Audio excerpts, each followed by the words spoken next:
Hello friends, आपका अपना channel NSTI take info में स्वागत है। फ्रेंड्स, आज हम लोग मोस्ट इम्पॉर्टेंट चैप्टर जो कि इलेक्ट्रिसिटी का माना जाता है, power generation and sub station. इससे विभिन्न एग्जामों में, चाहे कोई भी कंपटीशन एग्जाम हो, चाहे आईटीआई का कोई भी एग्जाम हो, इस चैप्टर से जरूर आपको क्वेश्चन देखने को मिलेंगे। आप इन बहुविकल्पियों को कंप्लीट करने के बाद आप यहाँ से पावर जनरेशन से एक भी क्वेश्चन नहीं छूटेगा। ठीक है, हम सभी क्वेश्चन को डिटेल्स में समझाएंगे, साथ ही साथ इससे रिलेटेड और भी कौन कौन से क्वेश्चन जो एग्जामों में पूछे गए हैं उसको भी बताया जाएगा। ठीक है, तो क्वेश्चन नंबर 1 की ओर चलते हैं, जो कि इस बार के एग्जाम में पूछा गया था। क्वेश्चन है कि पावर बिजली उत्पादन के लिए भारत में कौन सा ईंधन जो है प्रचुर मात्रा में पाया जाता है।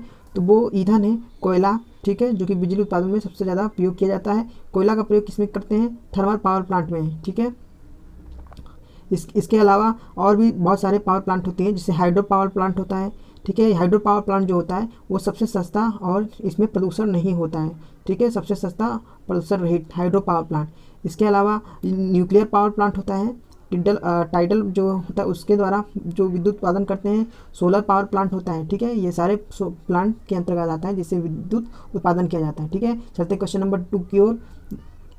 169 क्वेश्चन पूछा था, पारंपरिक बिजली उत्पादन कौन सा है। भाइयों, हम आपको बताना चाहते हैं कि ऊर्जा के संसाधनों को 2 वर्गों में बांटा गया है। ठीक है, कौन कौन से? एक होता है पारंपरिक, दूसरा होता है अपारंपरिक। ठीक है, पारंपरिक ऊर्जा स्रोत उस ऊर्जा स्रोत को कहते हैं जो आज नहीं तो कल खत्म हो जाएगा।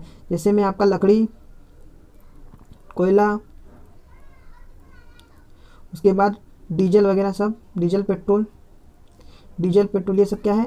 पारंपरिक ऊर्जा स्रोत के अंतर्गत आते हैं जो आज नहीं तो कल खत्म हो जाएगा। अपारंपरिक में वो ऊर्जा स्रोत आते हैं जो कभी ना खत्म हो, जैसे आपका सूर्य हो गया, सूर्य द्वारा प्राप्त ऊर्जा हो गया, उसके बाद भूतापीय ऊर्जा हो गया, उसके बाद बायोगैस हो गया इत्यादि। ठीक है, तो पारंपरिक ऊर्जा स्रोत, अपारंपरिक ऊर्जा स्रोत की एग्जाम्पल जरूर आप लोग पढ़ के जाइएगा, याद करके जाइएगा। ठीक है, क्वेश्चन नंबर चलते हैं 170, जो कि पूछा गया था, सौर सेल में किसी सामग्री का उपयोग किया जाता है। भाई, सौर सेल जो होता है उसमें हम लोग सिलिकॉन जो है, सिलिकॉन परत का यूज करते हैं। ये अर्धचालक पदार्थ होता है। ठीक है, अर्धचालक पदार्थ। ठीक है, यह सूर्य के प्रकाश को अवशोषित करके रासायनिक प्रक्रिया के बाद यह बैटरी में विद्युत ऊर्जा संचित हो जाता है। ठीक है, तो ये सिलिकॉन का प्रयोग करते हैं किसमें? सोलर सेल में। नेक्स्ट क्वेश्चन की ओर चलते हैं।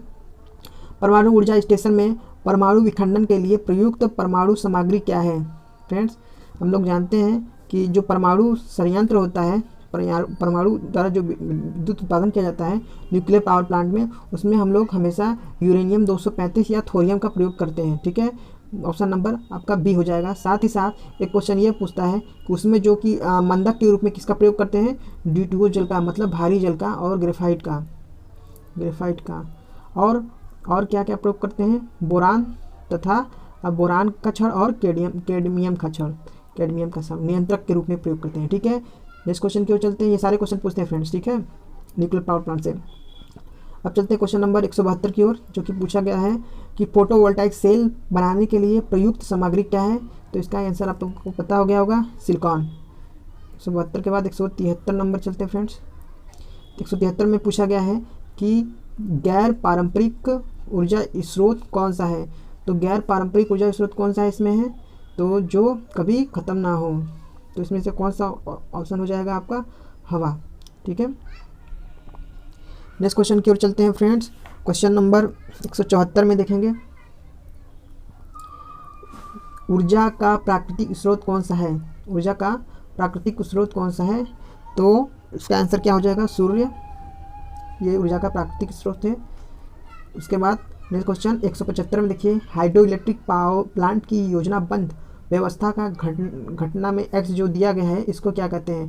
भाई, आपको बताना चाहते हैं, ये जो पानी इकट्ठा यहाँ पे है, इससे हम लोग डैम बनाकर पानी को संचित करते हैं एक जगह।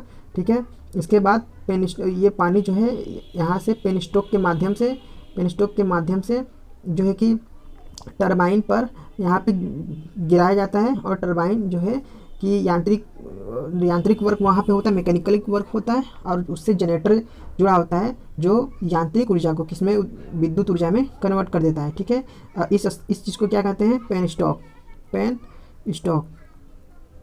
ठीक, जो पानी को स्पीड के साथ टरबाइन पे गिराने का काम करता है। ठीक। ठीक है। तो ये जो एक्स है ये पूछा है, ये क्या है, तो इसको हम लोग फ्रेंड्स कहते हैं सर्ज टैंक। इसका मुख्य कार्य एक अचानक अगर पानी जो डैम में स्टोरेज होता है उसके दबाव को संतुलन करना है, ठीक है। नेक्स्ट क्वेश्चन की ओर चलते हैं friends. Question number, surge tank कहते हैं, ठीक है, ऑप्शन नंबर बी। 176 में देखेंगे, एक गैर पारंपरिक ऊर्जा स्रोत कौन सा है। तो गैर पारंपरिक और जो है कि पारंपरिक दोनों बता चुके हैं, तो इसमें क्या हो जाएगा, सो सूर्य की किरण। सूर्य की किरण क्या है, गैर पारंपरिक किरण जो कि ऊर्जा स्रोत है। इसके अलावा क्या क्या बताएं, भूतापी ऊर्जा, बायोगैस, ठीक है, ये सब क्या है, हवा, सब क्या है, गैर पारंपरिक ऊर्जा जो कभी खत्म ना हो, ठीक है, एक लाइन में। इस क्वेश्चन के चलते 177 में पूछा क्या है, गैर पारंपरिक बिजली उत्पादन का मुख्य नुकसान क्या है। भाई ये जो गैर पारंपरिक मतलब जो हाँ आप कह सकते हैं नॉन कन्वेंशनल पावर जो होता है, इसका सबसे बड़ा जो इसका आप कह सकते हैं नुकसान यही है कि इसकी दक्षता बहुत कम होती है। क्या होती है, दक्षता कम होती है। क्यों दक्षता कम होती है, क्योंकि आप लोगों को पता है कि हवा जो है 24 घंटा बहता नहीं है, और जो है कि सूर्य का प्रकाश जो है तो 24 घंटा होता नहीं है। कभी कभी जो है बरसात के दिनों में बादल के कारण सूर्य जो है छिप जाता है, ठीक है। ये सब कारण है जिससे जो है कि इसकी दक्षता कम मानी जाती है, इसी सब के कारण, ठीक है। 177 के बाद चलते हैं क्वेश्चन नंबर 178 की ओर। 178 में क्वेश्चन क्या है, पूछा था कि कौन से शक्ति उत्पादन में भारी जल के शुद्धि संयंत्र की आवश्यकता होती है। भाई आपको पता होगा कि हाइड्रो पावर प्लांट में न्यूक्लियर पावर प्लांट में आप जो भारी जल का प्रयोग करते हैं, कौन, D2O का प्रयोग करते हैं, ठीक है, और ग्रेफाइट का भी प्रयोग करते हैं, ग्रेफाइट, ठीक, नियंत्रक के रूप में प्रयोग करते हैं, ठीक है। नेक्स्ट क्वेश्चन की ओर चलते हैं। क्वेश्चन नंबर 178 के बाद 179, उसमें क्या पूछा गया था 179 में कि पवन ऊर्जा उत्पादन में कौन सी डिवाइस हवा की गति को महसूस करती है। तो वो जो पवन ऊर्जा डिवाइसों में जो हवा की गति को महसूस करती है उसको हम लोग कहते हैं वो टर्बन कंट्रोल, ठीक है। ऑप्शन नंबर क्या हो जाएगा, B, turban control. Sorry friends, गलत उच्चारण हो गया, टरबाइन कंट्रोल, ठीक है, टरबाइन कंट्रोल। पवन ऊर्जा उत्पादन में कौन सी डिवाइस हवा की गति को महसूस करती है, टरबाइन कंट्रोल, ठीक है। चलते हैं क्वेश्चन नंबर 180 की ओर। क्वेश्चन नंबर 180 में क्या पूछा गया था कि ऊंचे हेड वाले हाइड्रो इलेक्ट्रिक पावर प्लांट में किस टरबाइन का उपयोग किया जाता है। तो उसमें जो है आप लोग इम्पल्सन टरबाइन का प्रयोग करते हैं, कहाँ पे, ऊंचे हेड वाले हाइड्रो इलेक्ट्रिक पावर प्लांट में, ठीक है। चलते हैं क्वेश्चन नंबर 181। पन बिजली या हाइड्रो पावर प्लांट स्टेशनों में पेन स्टॉक का कार्य क्या है। पेन स्टॉक का काम क्या है, जल को टरबाइन तक पहुंचाना, ठीक है। तो ऑप्शन नंबर क्या हो जाएगा इसमें, बी, टरबाइन तक पहुंचाना पानी को, ठीक है। 181 के बाद 182 की ओर चलते हैं। 182 में क्या पूछा था कि स्टीम पावर स्टेशन में बॉयलर का उद्देश्य क्या होता है, ठीक है। तो बॉयलर का मेन उद्देश्य यही होता है कि वो पानी को भाप में परिवर्तित कर देता है, ठीक है। ऑप्शन नंबर सी, पानी को भाप में परिवर्तित कर देना। 182 के बाद 183 में चलते हैं। किस प्रकार का बिजली संयंत्र अधिक कुशल है। देखिए फ्रेंड्स, ये क्वेश्चन आपको बता चुके हैं कि जो अधिक कुशल किस पावर प्लांट को कहा जाता है, वो पावर प्लांट है आपका हाइड्रो पावर प्लांट। 183 का सी। क्यों, क्योंकि हाइड्रो पावर प्लांट जो होता है यह इसका जो एफिशिएंसी भी अच्छा ठीक ठाक होता है, और इसको इसका लागत भी बहुत कम होता है इसको बैठाने में, और जो है कि साथ ही साथ यह प्रदूषण मुक्त होता है, मतलब इससे प्रदूषण बहुत होता ही नहीं है, ठीक है। नेक्स्ट क्वेश्चन की ओर चलते हैं। 184 में क्या पूछा था फ्रेंड्स, परमाणु रिएक्टरों में नियंत्रण छड़ के रूप में किस सामग्री का उपयोग किया जाता है। तो वो छड़ है भाई नियंत्रक के रूप में ग्रेफाइट का प्रयोग। किसका, ग्रेफाइट का प्रयोग, ठीक है। D2O भारी जल का भी प्रयोग मंदक के रूप में करते हैं, ठीक है। नेक्स्ट क्वेश्चन की ओर चलते हैं। 185 में देखिए क्या पूछा था कि गैर पारंपरिक बिजली उत्पादन कौन सा है। भाई बता चुके हैं इसको कि गैर पारंपरिक बिजली उत्पादन क्या है इसमें जो कभी नष्ट ना हो। इसमें कौन सा हो जाएगा आपका, पवन चक्की, पवन द्वारा, ठीक है। ऑप्शन नंबर सी, पवन चक्की, ठीक। अब चलते हैं क्वेश्चन नंबर 85 के बाद 186। क्या पूछा था? जैव द्रव्यमान का अवशेष कौन सा है? तो भाई जैव द्रव्यमान का अवशेष घोल स्लरी है, ठीक है, स्लरी जिसे कहते हैं जैव द्रव्यमान का अवशेष को। 186 में चलते हैं। 186 के बाद 187 में क्या पूछा था? बायोगैस का मुख्य घटक कौन सा है? भाई बायोगैस का मुख्य घटक क्या होता है? मीथेन होता है, ठीक है। 187 के बाद 188 में क्या पूछा था? सौर पैनल में बिजली का उत्पादन कैसे किया जाता है? ठीक है, सोलर पैनल जो होता है उसमें बिजली का उत्पादन कैसे करते हैं? जब धूप जो है सिलिकॉन की प्लेट पे पड़ती है तब, ठीक है। तो इसमें क्या जब धूप कांच पे पड़ती है? नहीं। ऑप्शन नंबर डी देख लीजिए, जब सूरज की रोशनी फोटोवोल्टाइक सेल पे पड़ती है, ठीक है। तो ये ऑप्शन नंबर सी सही हो जाएगा, ठीक है। फोटोवोल्टाइक सेल, फोटोवोल्टाइक सेल की अगर बात करें, ये जो है कि फोटोवोल्टाइक पैनल का एक समूह होता है जिन्हें फोटोवोल्टाइक सेल के नाम से भी जाना जाता है, जो प्रकाश ऊर्जा को विद्युत ऊर्जा में संचित करता है, ठीक है।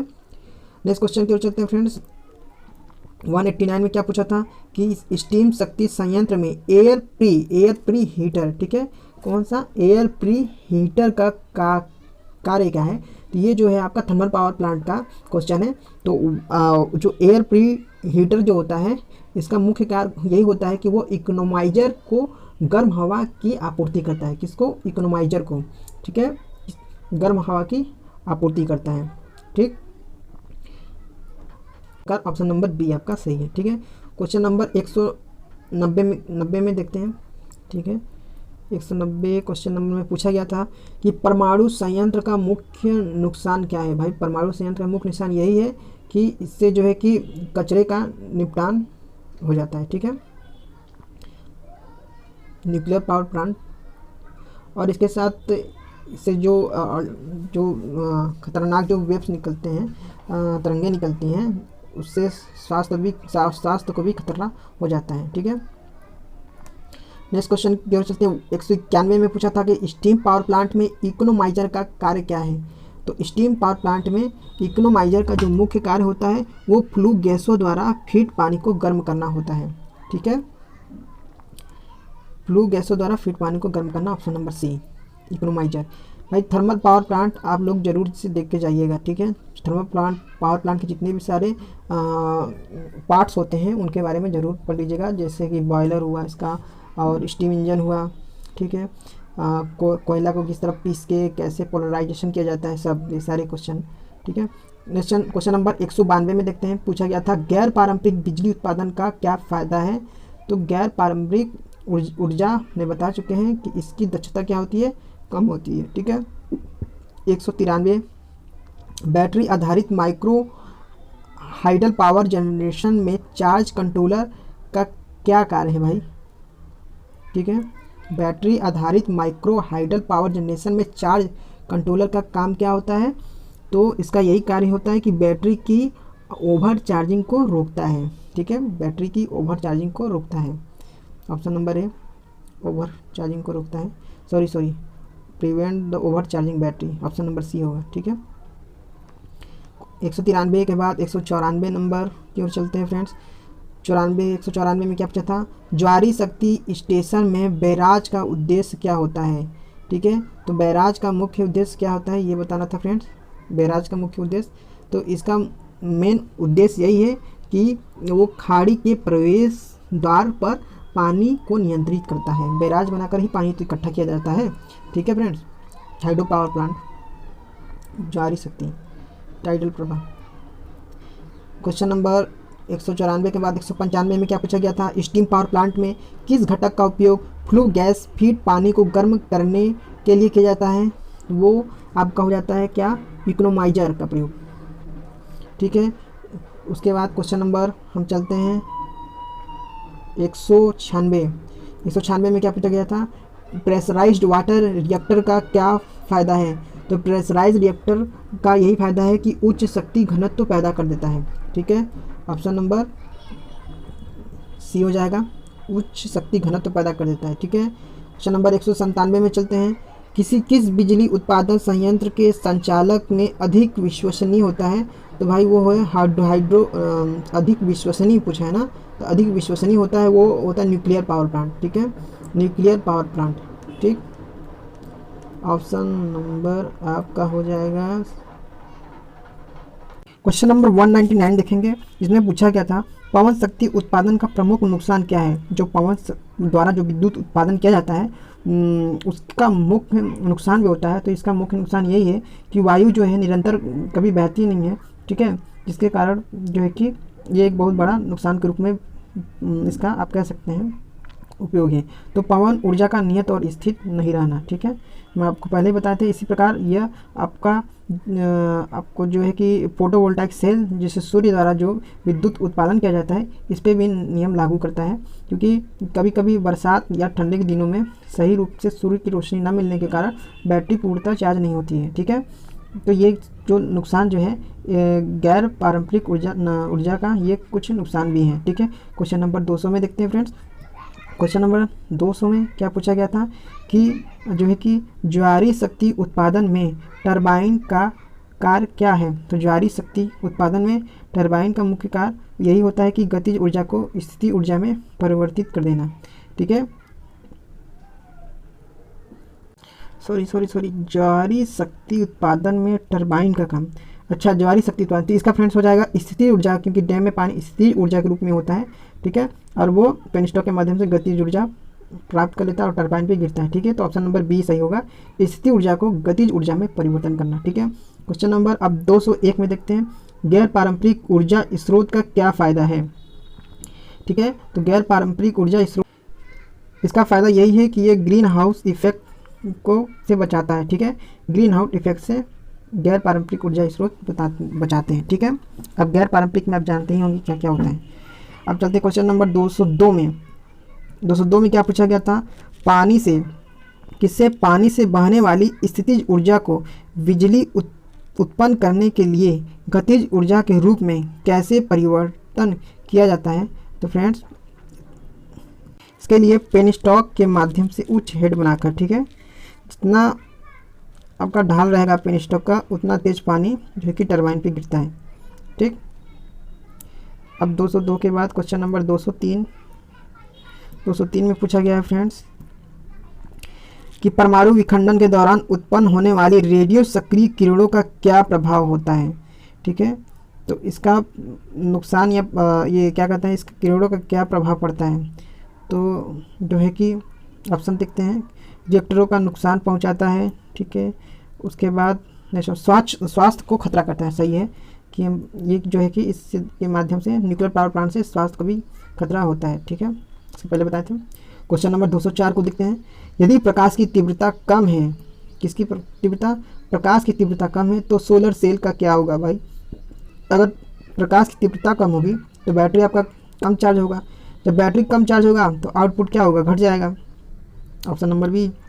205 पूछा था यदि प्रकाश की तीव्रता अधिक होगी तो क्या होगा? यदि प्रकाश की तीव्रता अधिक होगी, ठीक है, तो आपको क्या, बैटरी आपका अधिक चार्ज होगा और आउटपुट रूप में जो वोल्टेज होगा वो थोड़ा बढ़ के मिलेगा।